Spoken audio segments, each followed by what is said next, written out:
Hey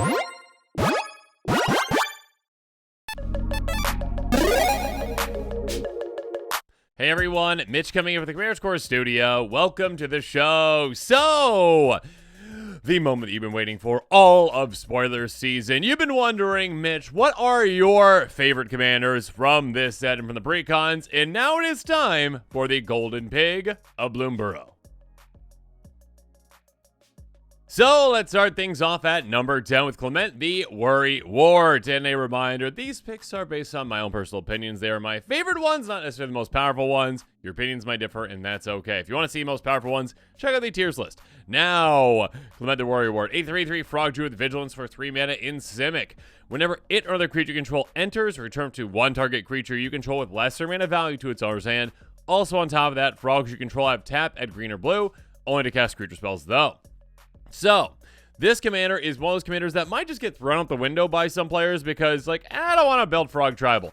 Don't worry about that. Literally, if this just had it taps for green or blue, just this itself, I think it would see more play out there. That being said, yeah, you can utilize some things. We'll talk about some cards here in a little bit that work with that. The important thing here, though, is that you're going to be able to bounce creatures here, there, and everywhere. Being able to play something in kind of like reverse pod chain in a way by going like, okay, I cast this, which bounces this. I can recast that, which bounces something else, which bounces something else. Can get you a lot of fantastic ETBs, LTBs, lots of exciting triggers to be had. A lot of really crazy cool things that you can do with this commander. When it comes to cards that work well with it, sure, Xenograph is one of them. An enchantment for 5 mana in blue. Enters as a creature type. Each creature you control is the chosen type in addition to other types. Basically, everything you control is a frog.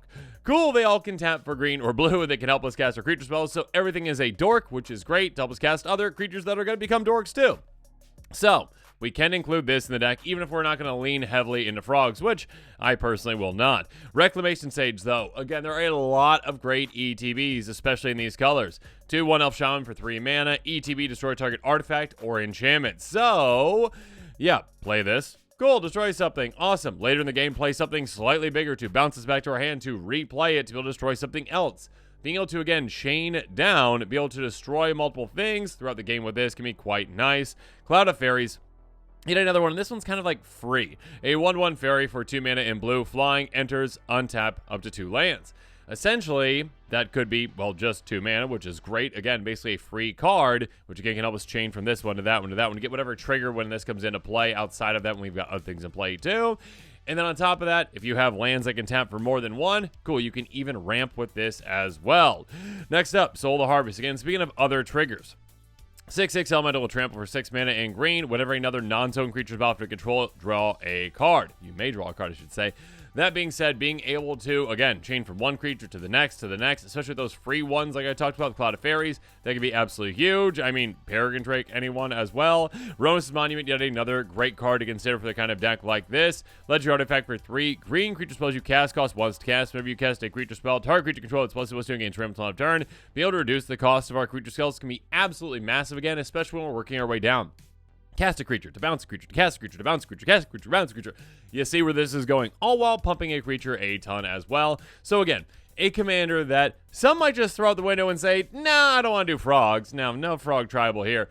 Don't worry about that. You can still utilize some frog aspects if you really want, but yeah, the way I do it is just kind of like reverse pod chain bounce. I think it's a pretty unique commander with that, and that's why Clement the Worry Wart, you are my 10th place finish.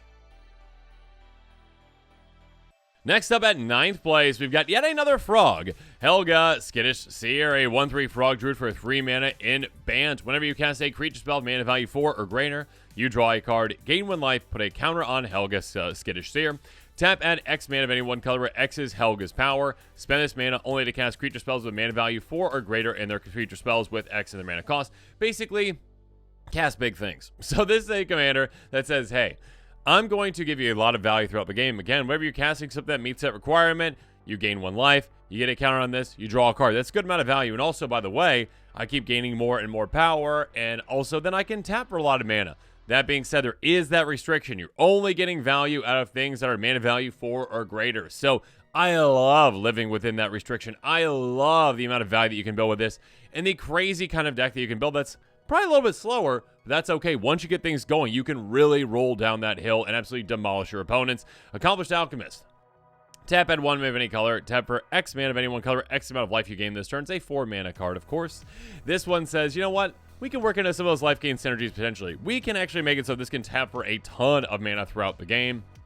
Being able to maybe chain from one creature to the next, gaining a lot of life in a turn, and having this also tap for a lot of mana for us as well. Things can go really well with that. Next up, Nimble Claw, Adapt. Also at 4 mana. You'll see a little pattern here. 2/3 Dragon Wizard, tap, untap 2 other target permanents. Activate only a sorcery only once each turn.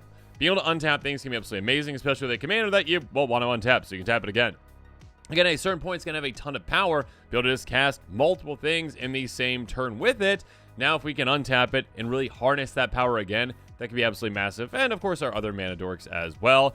Next up, Elvish Aberration. Again, speaking of a mana dork, this thing is huge. This is obnoxious. A 4/5 Elf Mutant for 6 mana. You can 4-cycle away, but it can also just tap for 3. So, again, being able to just build up so much value in play. Be able to end some untap effects as well. Add those in. Be able to just utilize not only your commander, but other things as well to cast a lot of spicy things. And then go really big with a card like Myoja of Towering Might. 8/8 Spirit for 8 mana in green, enters with an indestructible counter on it if you cast from your hand. Remove that indestructible counter from it to distribute 8 counters among any number of target creature control that gain triple on a turn. Yeah, so this can be an absolutely massive creature. Obviously, it can also be something that can be a big threat. And on top of that, it can say, you know what? Let's just throw all of those counters onto my commander, because now my commander can tap for an absurd amount of mana. So, of course, outside of just casting things, there's other ways to build up value with your commander. Great Oak Guardian, yet another way to say, you know what? Okay, I've leaned heavily into all these maybe tap effects that we talked about. My commanders as well. I take all that mana, and I just cast this, and I say, you know what? ETB, creature target player controls gets +2/+2 until I've turned untap them. So a nice pump effect there as well. But again, untapping your entire army. A lot of spicy things that you can do with Helga. Skittish Seer. I like when you have a value-based commander that does have a restriction, though. You have to build around that restriction. You can do some spicy things with that. Helga, congratulations on your 9th place finish. Now we're moving on to 8th place, though, with Gev Scaled Scorch. It's so adorable. Look at the little lizard dude. 3/2 Lizard Mercenary with Ward 2, pay 2 life for 2 mana in Rakdos. Other creatures you control enter with additional counter on them for each opponent lost life this turn. Whenever you cast a lizard spell, 1 damage to target opponent. So this is a commander that, yes, can be built in a couple different ways, but yeah, it's just kind of spicy. It's just kind of cool that we have gotten other commanders in the past that do something similar. It's like, okay, creature comes into play, get the counter on them. Talking about like Rumgully, talking about that one Devotion, one in green, whatever that one's name is. My apologies, Green Devotion Commander thing. But basically, being able to say, you know what? Come into play, get a counter. And that might not seem like the most powerful thing in the world, but it kind of is when you have Rakdos colors with this. There is a restriction again. You need to at least have your opponents lose like 1 life, one opponent losing 1 life, getting 1 damage, whatever it's going to be. You can do that. But again, this type of commander that might get thrown out the window because players are like, well, I don't want to build lizards. Don't worry about that. Just get the 1 damage, and then all of a sudden, well, Murderous Redcap. When it comes into play, it deals damage to its power to target creature or player. Persist. Essentially, you just take all the persist creatures, you chuck them in this deck, and you say, good luck stopping the opponents because, well, since Magic's rules changed over time, from when I started playing when I was young to now, a -1/-1 counter and a +1 counter now cancel out when they happen to be on the same creature. So, hey, yeah, Redcap, I'm going to sacrifice you. Go away. All right, it comes back. Cool. Awesome. Oh, it gets a counter from Persist. -1/-1. Gets a counter from my commander. +1/+1. Those cancel. It's at the exact same spot it was just at, but also I can do it again and again and again and again. Yeah. Really spicy little lizard deck that could, essentially, at this point. You also have other ones that are pretty spicy as well. I mean, Murderous Redcap is great for just finishing everything off with that damage. Puppeteer Click, though. 3/2 Flyer, ETBs. Put target card from an opponent's graveyard on the battlefield under your control. It gains haste at the beginning of your next end step. Exile it. Be able to just basically reanimate your opponent's creatures out of their graveyards. Can get you some really spicy effects. Again, especially when you can do it, well, basically infinitely. So there you go. Putrid Goblin, one that doesn't even have any effect except for just Persist, is still incredibly valuable for us. Again, sacrifice, it dies, comes back. Sacrifice, it dies, it comes back. What are we going to be doing with our outlets, though? Viserys here, a card like this, okay? Just a good example. Sacrifice creature, scry 1. essentially, again, no, there's no such thing as like infinite right rules layers out there, but okay, a trillion times. We sacrifice our putrid goblin a trillion times, scry through our entire deck, get whatever we need on top of it, and then we can win from there. I mean, of course, Impact Tremor is a card that can actually help set ourselves up for this. Again, getting that damage on our opponents to be able to make it so they actually get counters on them. Whenever a creature enters battlefield control, Impact Tremor deals 1 damage to each opponent, but on top of that, any persist creature will do in combination with this, with a sacrifice out that is free to say, you know what, I win the game. Again, this is a commander that is adorable. Again, can get slept on because players like, lizards don't want to do it. Don't worry about that at all. This is persist creature heaven right here. Congratulations, Gev, on your 8th place finish. But now let's move on to 7th place with Wick the World Mind, a 2/4 rat warlock for 4 mana in black, but it is a Grixis commander. Whenever it or another rat you control enters, create a 1/1 black snail creature token if you don't control a snail, otherwise put a counter on a snail you control. Basically, Snail Army. By paying Grixis colors, you sacrifice a snail. It deals damage equal to sacrifice creature's power to each opponent, then draw cards equal to sacrifice creature's power. This is a very unique kind of like fling army commander in a way, and I am very much about this. Being able to say, you know what, I'm going to be able to get some rats into play. Cool. I'll get some counters on my snail. My snail becomes really large. And then I say, you know what, let's punish opponents. Let's sacrifice that thing. Let's just fling that snail at everyone and draw some cards in the process. There's a lot of exciting ways that we can go about this and some really exciting like game-ending plays that we can make with this where it's like we activate that once and we win. So, Song of Totem Tads, a really cool card. Create X 1/1 black creature tokens with this creature can't block. Creature control gain haste of turn. Be able to just play this. Basically, it's like, hey, get X counters on your snail as well, which can be quite nice, on top of having an army of rats. Speaking of which, Ogre Slumlord. Rats you control have Death Touch, that's quite nice, but on top of that, whenever another non-token creature dies, not just our own, our opponents as well, create a 1/1 black rat creature token. Being able to just flood the board with rats is quite nice for us, and of course, every single time we get a rat into play, we're also getting a counter on our snail, which adds the amount of damage we're going to be dishing out and cards we're going to be drawing. Next up, Unleash Fury. Yes, please. Double the power of our creature until end of turn. Being able to just 2 mana, double up the power of our snail is going to double up the damage and double up the cards drawn for us. And of course, this isn't the only way to do that. We've got Junk Jet. Enters battlefield, create a junk token, pay 3, sacrifice another artifact, double equip creature's power until end of turn. Can be a great way to essentially go like, okay, you know, our snail's at, let's say, 10 power. Cool. All right, let's double it up to 20. Let's double it up one more time to 40.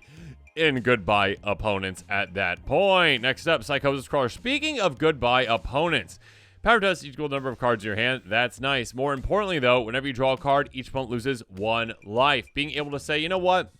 On top of the damage that my commander is dishing out, which, of course, we can utilize damage doublers, damage triplers, etc., etc., I mean, at higher budgets, the damage triplers, but still the damage doublers, you know, there's some at our budget. Regardless, being able to say this is basically a doubler itself, because now on top of drawing those cards, we're also punishing our opponents for every single card that we draw. So yeah, basically double up the effectiveness of Wick. So a very cool design. Again, basically rat, snail, tribal, army, fling, card draw. What's not to love about that? Congratulations again, Wick, on your 7th place finish.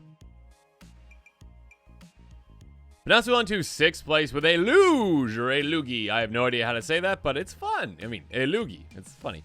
The Shoreless Sea, a star elemental fish for 4 mana in blue. Power and toughness, each of the number of islands you control. Whenever it enters or attacks, shoot a flood counter on target land. It's an islandish to other types for as long as it's got a flood counter on it. And the first instant sorcery spell you cast each turn costs blue, or 1 must cast for each land you control with a flood counter on it. I love when commanders do brand new things we have never seen before. This is like, you know what?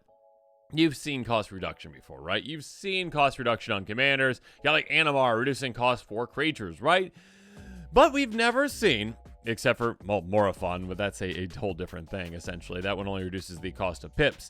This one reduces the cost of pips, the blue, and also the cost of generic as well. So essentially this says, you know what? Let's just start casting some spells for free. Let's build things up, all right? Let's do some, you know, very interesting things with these flood counters on them. Let's get some flood counters on our lands. Let's all of a sudden have a large commander that's like, yeah, I got a lot of islands in play and things that basically are islands. On top of that, though, every single turn, I can basically cast one of my instants for free, and a sorcery on your turn as well. So being able to just add extra value throughout the game, be able to do some crazy things with this, absolutely amazing. You can also get more flood counters with the Flood of Mars, a 3/3 alien zombie with Island Walk for 4 mana in blue. Whenever it attacks, put a flood counter on another target creature or land. Say creature comes in a copy of the Flood of Mars. Say land comes in island to other types. It's got island walk, so we can pretty easily get this through. Just basically make one thing an island, and all of a sudden, be able to just swing. Or just, if that one player has islands already, cool, so hit them. Being able to get more and more counters on our lands, again, can just add up the amount of value we have, because it can just add up, well, the mana value that we're going to be able to cast for free. I mean, how about Blur? It's a card that I would say is a bit not over-costed for what it does, but when it comes to like blink effects, it usually might not make the cut because it is at 3 mana, and usually what your blinks are like 1 or 2. That being said, for this commander, it's like, oh, it's free probably. Exile target creature control, return to the battlefield under someone's control, so blink. Draw a card.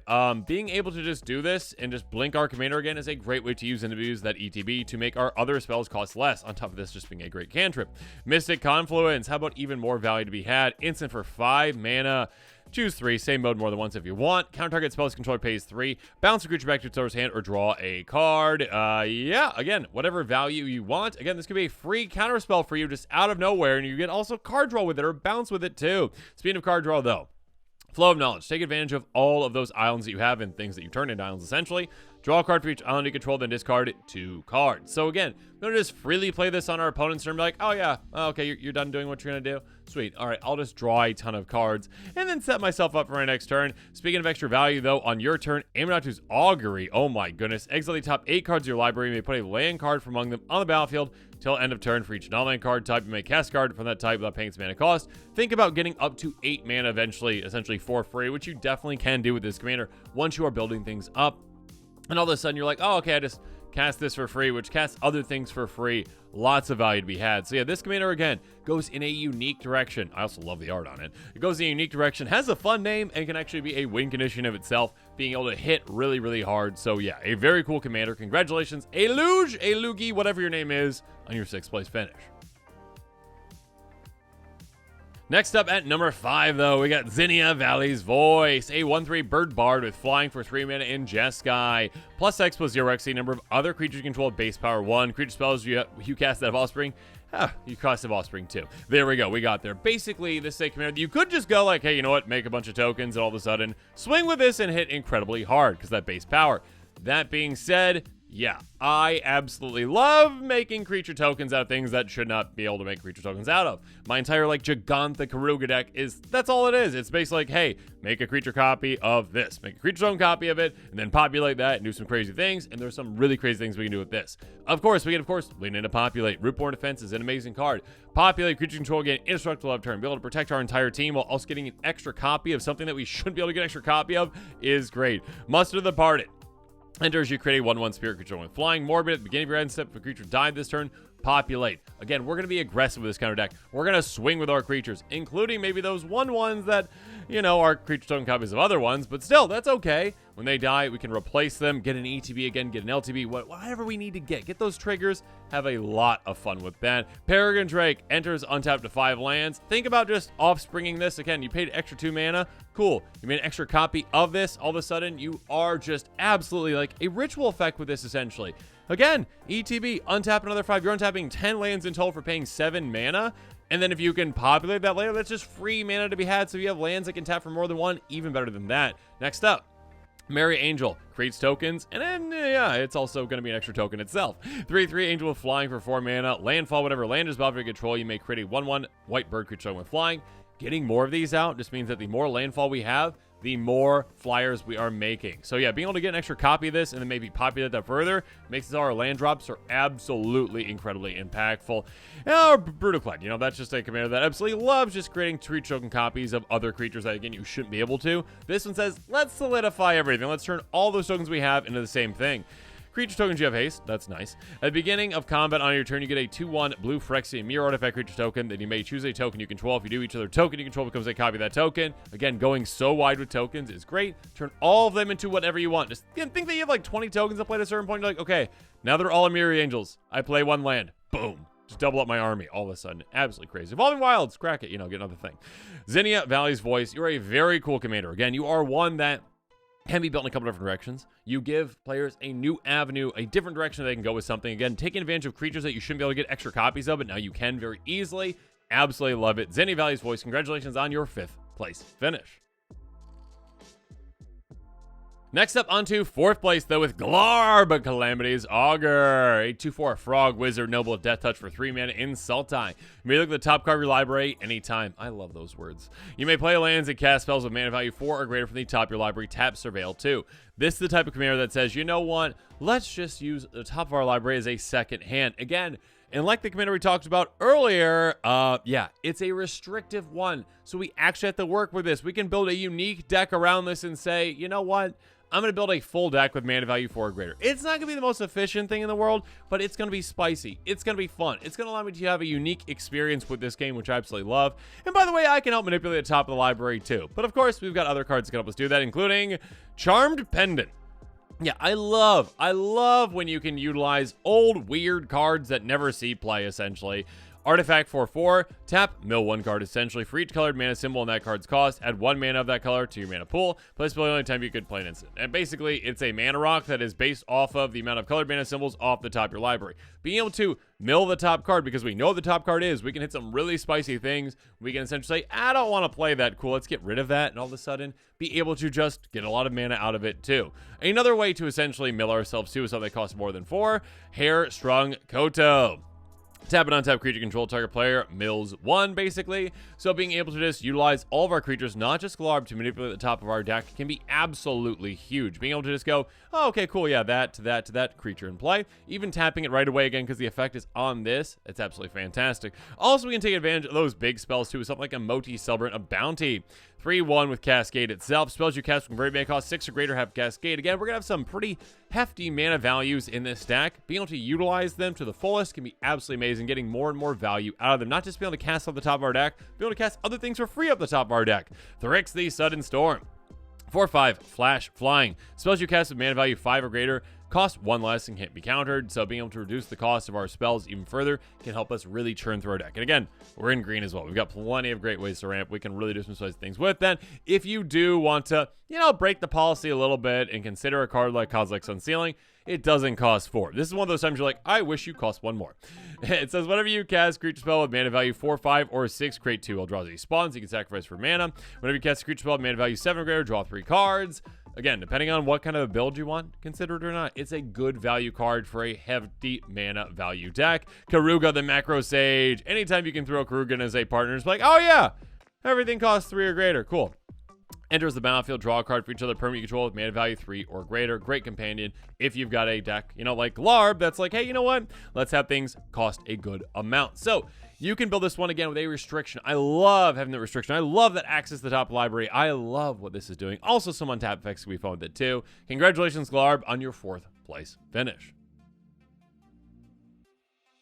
Next up, though, in our top 3, let's start things off with number 3 with Ms. Bumbleflower. That's right. A 1/5 Rabbit Citizen with Vigilance for 4 mana and Bant. Whenever you cast a spell, target opponent draws a card, put a counter target creature, gains flying until turn. If this is the second time this ability is resolved this turn, you draw 2 cards.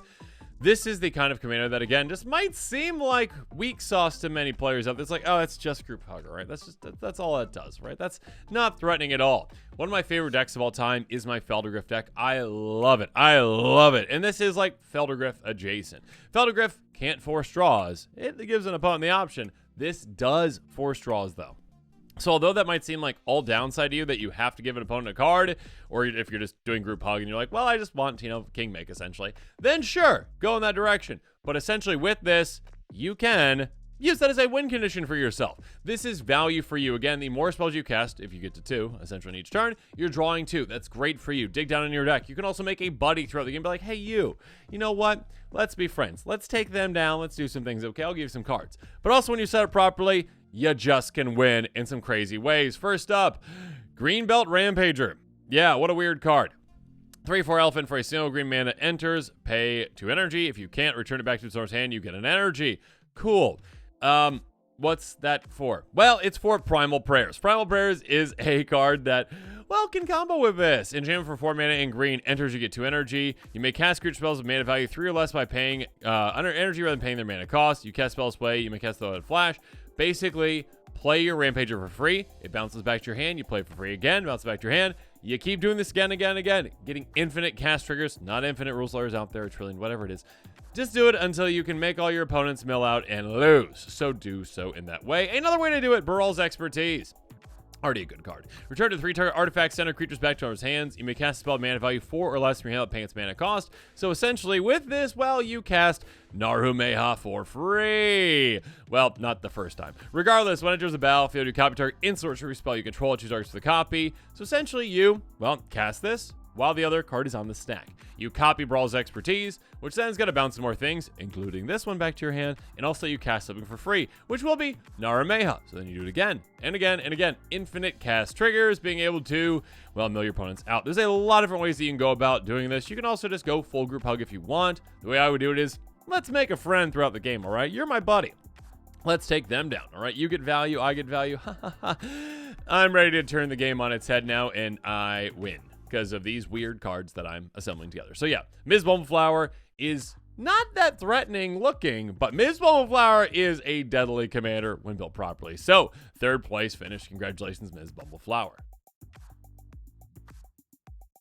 Next up, let's move on to 2nd place with Igra, Eater of All, a 6/6 elemental cat for 5 mana and Golgari. Ward, sacrifice a food.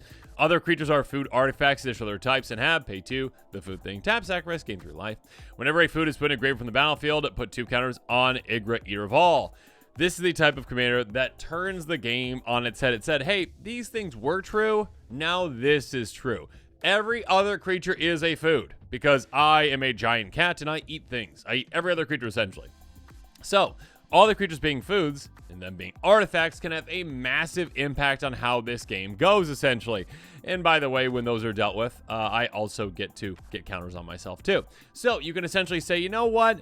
I'm turning these cards, which are good in some scenarios, but now they're insanely good in this scenario into absolute bombs for this deck like Fate from History.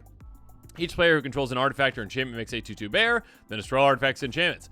So everyone is going to have an artifact or enchantment because, I mean, as long as everyone has a creature in play, I guess, because they're all artifacts now. So essentially, here, have a bear, which is also now an artifact too. And then all of a sudden, destroy all those. So basically, I just said, you all get some things, I wipe those things away, and all your other creatures too. So this is not a one-sided board wipe, because you might have other creatures too, but that's okay. But if you don't, it is a one-sided board wipe. You take out all artifacts and enchantments, you take out all creatures, except for your commander. Your commander gets an absurd amount of counters on it, and guess what? You just took out all the creatures. There's no one left to block you. You run through, you take one player out very easily, because again, your commander gets absolutely massive whenever food hit the graveyard. Next up, Inspiring Statuary. Again, take advantage of the fact that your creatures are artifacts now too.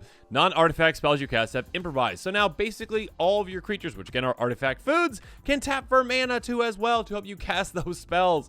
So basically, cast creature spells that then become artifacts that can help you cast more creature spells. Absolutely amazing. Magnetic Mind. Go about things in a different direction.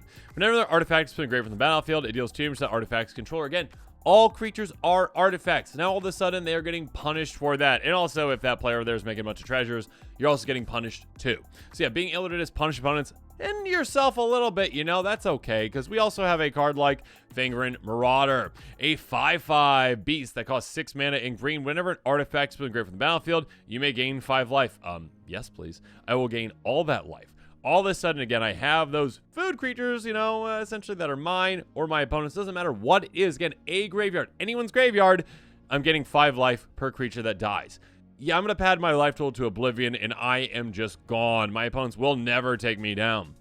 Speaking of taking opponents down, though, Corpse Jack Menace. If one or more counters upon a creature you control, twice that many are put on instead. Now, whenever any creature gets taken out, any creature at all, because they're all foods, my commander gets 4 counters on it. Again, it only took, what, 8 creatures dying, essentially, to make it into a one-shot KO. Plus 16 would be 22. Now it just takes 4 creatures dying to make my commander into a one-shot KO on anyone. So, yeah, Igra, Eater of All, again, flips the game on its head in ways. It changes a major function of the game, being like, no, all your creatures are now artifact foods. Now, because of that, good luck trying to stop me from doing what I'm going to do. So you can do some really cool things with it. You can use some really janky cards. Congratulations, Igra, Eater of All, for your 2nd place finish. But finally, the moment you've all been waiting for all episode, the number 1 card in Bloomburrow, in my opinion. My favorite commander out of these set in the precons, Flubs the Fool. This card is everything I want to see in a commander when it comes to design. It's a 0/5. Wow. All right, so no power at all. Who cares about that? Frog Scout for 3 mana in Teamer. Also, some amazing art. You may play additional land on each of your turns. That's nice. Most importantly, though, whenever you play a land or cast a spell, draw a card if you have no cards in hand. Otherwise, discard a card. This is a commander that can have massive upside and massive downside all in one. I love it. I love that design. I love the nature of, like, you have to go all in. You go all in, you have no hand, and you're just playing handless and being like, let's see what happens. All right, I'll draw some cards. Wow, that's wacky.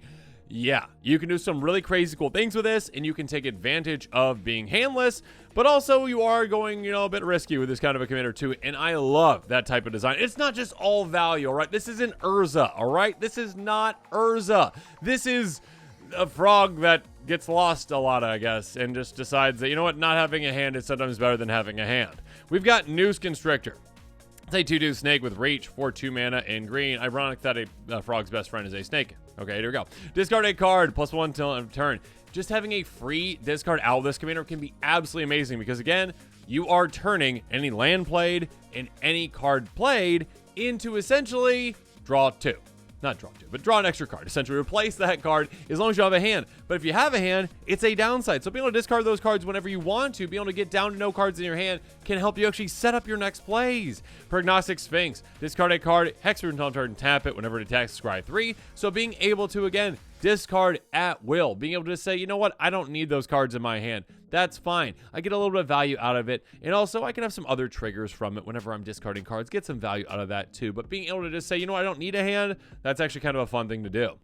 Ayla's Influence. Use your lands another way too. Discard a land, make a 2/2 green bear creature token. I love this card. But you also can take advantage of cards like Wild Wasteland. Skip your draw step. Oh goodness, more downsides to have. At the beginning of your upkeep, exile the top 2 cards of your library and play those cards this turn. Playing things from exile is kind of like a cheat code of getting around from having no hand. You basically say, you know what, I don't care about not having a hand. Great. I'll play the lands, whatever. I'll, discard cards and other things as well. I'll have no hand. Whenever I play things, I get to draw. Then I can just discard if I need to. But also, I can play things from exile, so that's not technically in my hand, which can be absolutely fantastic. Next up, Song of Creation. Pledge land each of your turns. Whenever you cast a spell, draw 2 cards. My goodness. Give your end step, discard your hand. Having no hand, again, is not a bad thing with this commander. You can just go all in with something like this. You can do some absolutely crazy things, draw even more cards, have some really explosive turns.